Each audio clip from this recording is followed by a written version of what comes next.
बहुत मोटी रकम से पैलेस किए जाते हैं।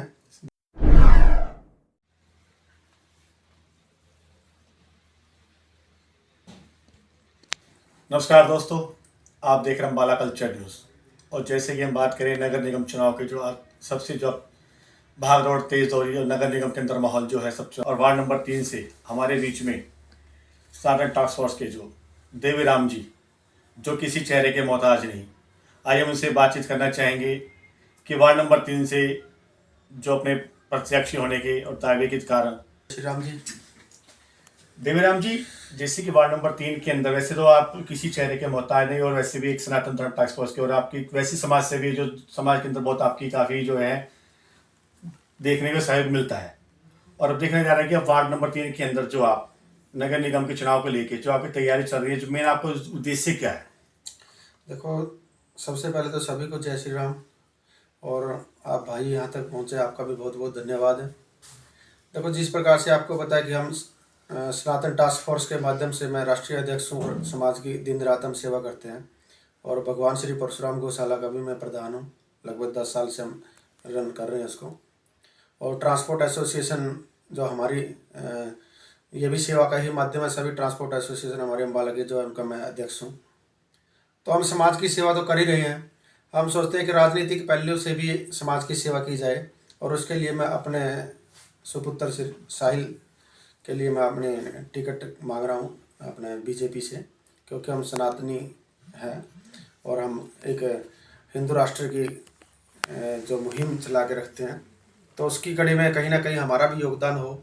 जो हम 3 पीढ़ियों से हम बीजेपी और आरएसएस की सेवा करते आ रहे हैं, और आज इस पार्टी को इतने बड़े सत्र पे लेके आए हैं, ताकि उसके अंदर हम भी जाके एक ऐसा योगदान दें जिससे समाज सेवा और ज़्यादा बेहतर हो सके। मेन बात करी थी कि मेन उद्देश्य जो है कि वार्ड नंबर 3 से जो आप जो खड़े होने की जो चुनाव की प्रतीक से बीजेपी से आप लेने की दावेदारी कर रहे हैं, तो उसमें आपने ऐसे क्या देखा है जो आपको खड़ा होने के जो मेन कारण हुआ है? देखो, वार्ड नंबर 3 में आपने देखा होगा, पूरे वार्ड नंबर 3 में आप घूमे होगे, स्टडी कर रहे हो कि कहीं पे भी कोई भी गली किसी भी एंगल से सही नहीं है। नंबर 1 तो अभी विकास कार्य, देखो आप कहते हैं कि हम चल रहा है, ठीक है चल रहा है, अभी स्टार्ट हुआ है, लेकिन उससे पहले पता नहीं कहाँ गायब थे। और दूसरी बात है कि वार्ड नंबर 3 के अंदर एक भी कम्युनिटी सेंटर नहीं है, जबकि हर वार्ड के लिए कम्युनिटी सेंटर बहुत ज़रूरी होता है, क्योंकि बहुत मोटी रकम से पैलेस किए जाते हैं, ब्याह शादी या छोटे मोटे फंक्शन करने होते हैं। तो एक आम आदमी को क्या चाहिए कि उसको बहुत ही सस्ते उस पर रेट पे या 5-7 हज़ार रुपये की उस पर उसको वो कम्युनिटी सेंटर मिले। तो हमारी सबसे पहले तो प्राथमिकता यही रहेगी कि हमारे वार्ड में कम्युनिटी सेंटर बने। और दूसरा क्या है, कहीं पे भी आप जाओगे एक पार्क अवश्य चाहिए। वार्ड नंबर 3 में कोई भी पार्क नहीं है जो बुजुर्गों के लिए, बच्चों के लिए, खेलने के लिए, टहलने के लिए हो। और ना ही कोई भी बुजुर्गों के लिए कोई ऐसा स्थान है जो वहाँ पर बैठ के आपस में बातचीत कर सकें, वो अपना दुख एक दूसरे के साथ बांट सकें, क्योंकि जिसके कारण बहुत सारे बुजुर्ग आत्महत्या कर रहे हैं एकांत में के होने की वजह से। और इसी प्रकार से ना ही कोई लाइब्रेरी है। जो मुख्य जो सुविधाएं होती है, मैं देखो, गली सड़क बिजली लाइट तो हर व्यक्ति का मूल अधिकार है और हर एमसी कराएगा, लेकिन जो ये व्यवस्थाएं हैं इनके लिए आदमी को स्पष्टवादी होना जरूरी है। और उन लोगों से प्रॉपर्टी डीलर जो कॉलोनियाँ काटते हैं, कोई भी प्रॉपर्टी डीलर है, हर प्रॉपर्टी डीलर की जिम्मेदारी बनती है कि मैं जो भी वो काटूँ कॉलोनी, उसके अंदर पार्क, कॉमेडी सेंटर, मंदिर, गुरुद्वारा, उसकी जगह तो अवश्य छोड़नी चाहिए। तो शायद इसकी जगह वो बेच के खा गए होंगे, लेकिन हम अपने वार्ड नंबर 3 के सभी वासियों को ये विश्वास दिलाना चाहते हैं, जो भी उनसे छीना गया है वो उनका वापस दिलवाएंगे।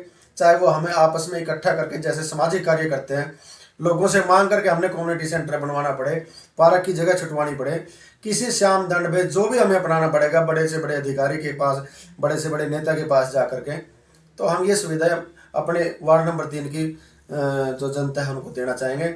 और तीसरा जो सुरक्षा का जो मेन विषय है कि हमारे वार्ड के अंदर पता नहीं किस किस प्रकार से चोरियां हो रही हैं, बेटियों को लव जिहाद में धकेला जा रहा है और बहुत सारी दिक्कतें आ रही हैं। हम चाहते हैं कि पूरे वार्ड के अंदर हर कोने पर एक डिजिटल कैमरा हो, जिसके अंदर कोई भी व्यक्ति घुसता हुआ गलत प्रवृत्ति का और बहू बेटियों को छेड़ने वाला तुरंत एक चौक से अगला चौक पार ना करे, ताकि हमारी बहन बेटी जब भी चाहे आधी रात को 12 बजे भी जाए वो अपने आप को सुरक्षित महसूस करे कि हम वार्ड नंबर 3 में हमें कोई छेड़ नहीं सकता।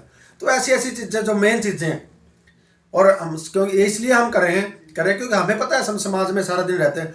हमारे युवा जैसे नशा तस्कर है, अम्बाला के अंदर इतना फैला हुआ है, और उसका जिम्मेदार कोई और नहीं है, उसका जिम्मेदार प्रशासन और नेता ही होते हैं, क्योंकि उनकी जिम्मेदारी उन्होंने उनको चुन के भेजा इस कार्य को करने के लिए। हम चाहते हैं कि हमारे वार्ड नंबर में कोई भी नशा तस्कर ना घुसे, कोई भी किसी का भी बच्चा खराब ना हो।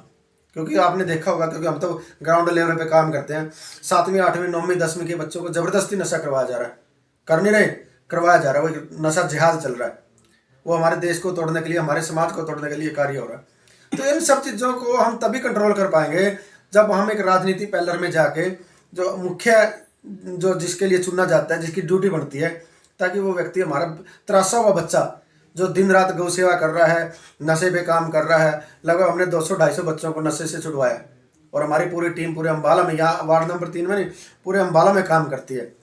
तो बेटे को इसीलिए हमने, क्योंकि कोई भी देखो माँ बाप है ना, ड्राइवर भी अपने बच्चे को ड्राइवर नहीं बनाना चाहता, और हम अपने बच्चे को क्रांतिकारी, तो क्रांतिकारी तैयार किया हमने, देश के लिए समाज के लिए लड़ने मरने के लिए तैयार किया। हमने एक ही बात की, भाई आपको अपने परिवार की चिंता नहीं है, आपने अपने सत्य सनातन धर्म अपने वार्ड की चिंता करनी है। हमारा वार्ड पूरा ही हमारा परिवार है। तो इसी मुहिम को लेकर के हम जो कमियां थी इनको तभी सुधारा जा सकता है जब हमारे पास वो सिस्टम होगा। यही हमारा उद्देश्य है। जैसे कि अभी आपने इतनी जो आपने उद्देश्य जो रखे हैं अपने वार्ड के लेके, जैसे कि आपने पार्क का, लाइब्रेरी का, या नशे को लेके, तो जैसे आपने कहा कि नालियों का, सड़कों का तो चलो मुद्दा लाइक चलता ही है, पर हमारा मेन उद्देश्य जो है वार्ड को लेके जो अपना परिवार की तरफ बना के चलना है, जो हमने एक राजनीति के उसमें चलना है। क्योंकि आप समाज सेवी तो हो आप, कि समाज सेवी के साथ साथ अगर आप समाज सेवा के साथ चलते तो उसमें भी आपको हो सकता था। फिर आपका जो राजनीतिक में जो आने का मेन उद्देश्य, जो आपने अपने बेटे को साहिल को वार्ड नंबर 3 से, जो इसमें बीजेपी की तरफ से, अगर बीजेपी की टिकट अगर आपको नहीं मिलती, अगर आपको टिकट किस बीजेपी की सेवा देती है, तो उसके बाद क्या आपका मुहिम क्या रहेगी? देखो ऐसा है, हम 3 पीढ़ियों से बीजेपी की सेवा कर रहे हैं। हमारे बुजुर्ग भी सेवा करते, मर गए, बलिदान दिया, सबने राम मंदिर के लिए भी बलिदान दिया। हर जगह बीजेपी को आज इतने 2 सीटों से आज बहुमत तक लेके आए हैं, तो हमारे परिवारों का उसके अंदर खून पसीना लगा हुआ है। तो हम चाहते हैं कि बीजेपी हमारा सम्मान करे, और जितने भी सामाजिक, मैं तो अपना नहीं करा, जितने भी सामाजिक कार्यकर्ता है, जो भी पुराने बीजेपी के कार्यकर्ता है, उनको बीजेपी सम्मान दे, उन सभी को टिकटें दे, ताकि बीजेपी के जो असली मोटिव है, जो देश हित के कार्य करने का मोटिव है, तभी सार्थक हो पाएगा जब अपने पुराने वर्करों को वो सम्मान देंगे और पुराने वर्करों को टिकट देंगे। तो आप जनता से क्या अपील करना चाहते हैं इस बारे में?